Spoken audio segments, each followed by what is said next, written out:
පාන් පිටි gram 250නුයි patties cutter එකක් නැතුවයි මේ වගේ සුපිරි පැටිස් හදමුද? මේ පැටිස් එක ගෙදර හැදුවොත් ආපහු පැටිස් කඩෙන්නම් කන්නේ නැහැ. එහෙනම් අපි බලමුකෝ මේ පැටිස් එක හදාගන්නේ කොහොමද කියලා. මෙතන මම පාන් පිටි ග්‍රෑම් 250ක් අරන් තියෙනවා. ඒකට ලුණු තේ හැඳි කාලක් දාගන්නවා. තව බටර් මේස හැඳි දෙකක් දාගන්නවා.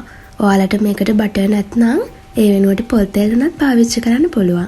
ඊට පස්සේ මේ ටික දාගෙන මේ පිටි එක කලවම් කරගන්න ඕනේ. දැන් වතුර ටික ටික දාගෙන මේ වගේ අතේ ඇලෙන්නේ නැති ගන්නේ ඩෝ එකක් හදාගන්න ඕනේ. ඒ නිසා වතුර ටික ටික දාගෙන මේක අනාගන්න. දැන් විනාඩි 5ක් විතර මේක ටිකක් නීට් කරගන්න ඕනේ.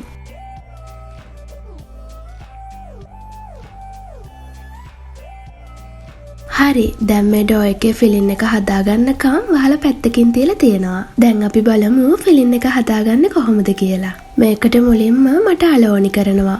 මුලින්ම මම කපාගත්ත අල ටිකට ලුණු තේ හැන්දක් දාගෙන ඒක තැම්බෙන්න තියෙනවා. ඒක තැම්බෙන අතරතුර මේ තියෙන මම කපාගත්ත රටලුණු ගෙඩියයි, චොප් කරගත්ත සුදුලුණු බික් 3යි, චොප් කරගත්ත කරපිංචා ටිකකුයි, හීනි වෙන කපාගත්ත අමු මිරිස් කරල් 2කුයි. දැන් අල ටික තැම්බිලා ඒ ටික සුද්ධ කරන් පොඩි කරන් මේ අරන් තියෙන්නේ.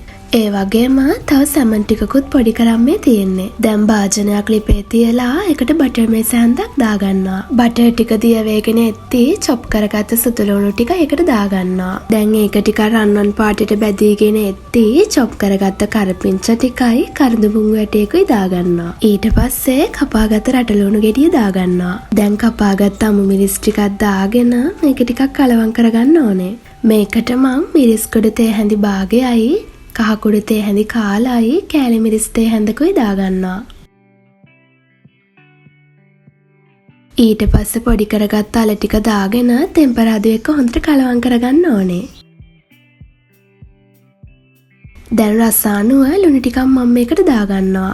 ඊට පස්සේ පොඩි කරගත්ත සැමන් ටිකක් දාගෙන ඒ ටිකත් හොඳට කලවම් කරගන්න ඕනේ.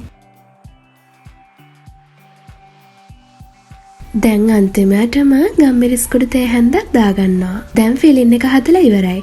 අපි බලමු දැන් පැටිස් එක හදාගන්නේ කොහොමද කියලා. අර හදාගත්ත ඩෝ එක මං කොටස් දෙකකට කඩා ගන්නවා.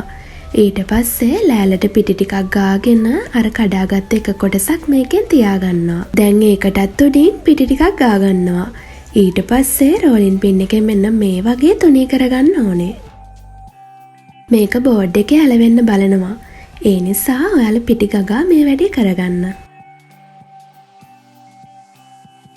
ඊට පස්සේ බෝතල් එක මෙන්න මේ වගේ පියනක් අරගෙන රවුන්ඩ් ටික කපා ගන්න ඕනේ. දැන් අනවශ්‍ය ටික අයින් කරගන්න ඕනේ. අයින් කරගන්න කියන්නේ විසික් කරගන්න නෙවෙයි.